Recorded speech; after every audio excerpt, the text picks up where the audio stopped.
Anda masih bersama kami di Sapa Makassar spesial jelang Idul Adha, membahas tentang bagaimana kesiapan pemerintah Kota Makassar untuk menghadapi atau melaksanakan Idul Adha besok. Dan tadi kita sempat menyinggung terkait dengan gerakan Makassar berkurban. Saya juga sangat kaget dan juga merasa bangga sebenarnya bagaimana ketika warga Makassar begitu semangat untuk melaksanakan kurban. Ada data real, Pak, beberapa katanya kecamatan atau kelurahan bahkan ada yang beratus-ratus hewan kurban. Di mana aja yang paling banyak, Pak, untuk Kota Makassar? Ya, biasa. Iya. Biasa di Rapocini paling banyak juga. Rapocini kan penduduknya luar biasa. Iya, juga. Ada berapa banyak, Pak, di sana yang dikurbankan? Sekitar 734. 734 hewan kurban. Kecamatan Rapocini. Jadi kalau satu kecamatan, Pak, ya, belum kecamatan yang lainnya. Baik.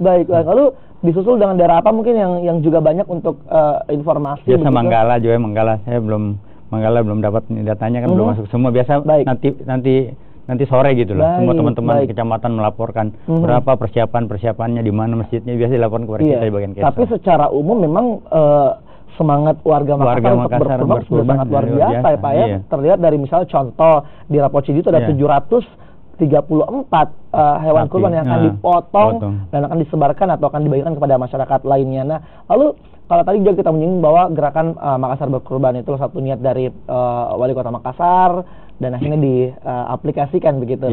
Langsung ayo kita gerakan, langsung kita laksanakan.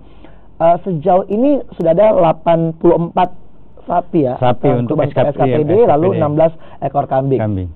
Itu akan seperti apa, Pak, untuk pemotongannya, lalu nanti penyalurannya seperti apa nanti? Ya, nanti teman-teman dari SKPD, kepala dinas atau teman-teman itu dia berhubungan dengan Pak Camatnya. Ada daerah-daerah binaan dari SKPD masing-masing. Oh, jadi setiap satu SKPD itu ada daerah binaan, itu kelurahan. Oke, biasanya berapa kelurahan sih, Pak, satu SKPD? Ya, biasa ada yang 3, ada yang juga 2.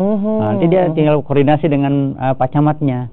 Nah, ini sapi saya mau dibawa kemana? Pak Camat, kelurahan mana yang... Jadi ternyata memang sapi itu tidak akan dipotong satu tempat ya, tapi langsung akan disebarkan ke daerah binaan masing-masing. Jadi di kelurahan baru akan dikurbankan atau dipotong, nantinya baru akan disebarkan kepada masyarakat. Tapi pasti masyarakat juga mau tahu mungkin yang ingin mendapatkan hewan kurban gitu untuk penyalurannya. Bagaimana sistem penyaluran agar memang bisa merata nih, Pak, hewan kurban yang ada di Kota Makassar? Karena banyak banget ini. Iya. Nanti kan Pak Lurah kerjasama dengan RT RW. Baru-baru RT-nya juga dilantik kan. Ada banyak Pak. 10 ribuan. Iya, benar. Jadi nanti Pak Lurah, Pak Camat nanti kerjasama dengan RT RW, mana warganya yang membutuhkan. Baik. Diutamakan ya yang betul-betul inilah berhak menerima. Baik, nanti kan dikasihkan kupon segala macam, itu nanti teknisnya mereka. Jadi teknisnya adalah memang semua berkoordinasi dari SKPD lalu ke kecamatan yang Pak Lurahnya. Lurah langsung juga ke bawah lagi ke RT yang begitu banyak ini sudah yang harus bekerja lagi maksimal ya, Pak, ya. Jadi memang untuk pembagian ini akan dipastikan bisa merata, Pak, ya, karena ada kinerja bersama gitu kan untuk RT RW. Jadi tidak secara teknis nanti akan diurus oleh kelurahan masing-masing ya, Pak. Oke, jadi tidak perlu ada kupon atau apa, gimana? Pasti harus ada kupon dong. Pasti itu tata caranya dikasih kupon. Baik. Kalau itu kan supaya tertib. Kalau ada kuponnya orang masuk semuanya.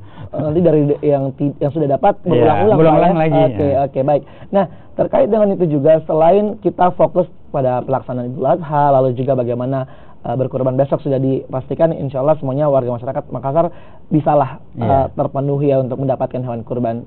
Namun juga pasti kita fokus terkait dengan bagaimana pemeriksaan hewan kurban nih, Pak. Kan juga harus dijaga itu. Bagaimana untuk pemerintah Kota Makassar menjaga itu? Kemarin kita kan rapat awal, kita rapat, kita panggil, kita undang juga dari Dinas Peternakan. Itu dia siapkan, dia kerjasama dengan misalnya Unhas dengan dokter-dokter hewannya.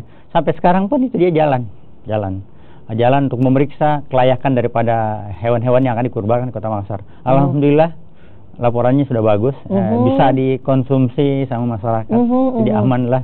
Baik, jadi memang kerjasama dari Dinas Kesehatan dan Dinas Peternakan ini sudah mengecek ya, Pak, ya. Apalagi ini kan sudah 1 hari nih jelang Idul Adha.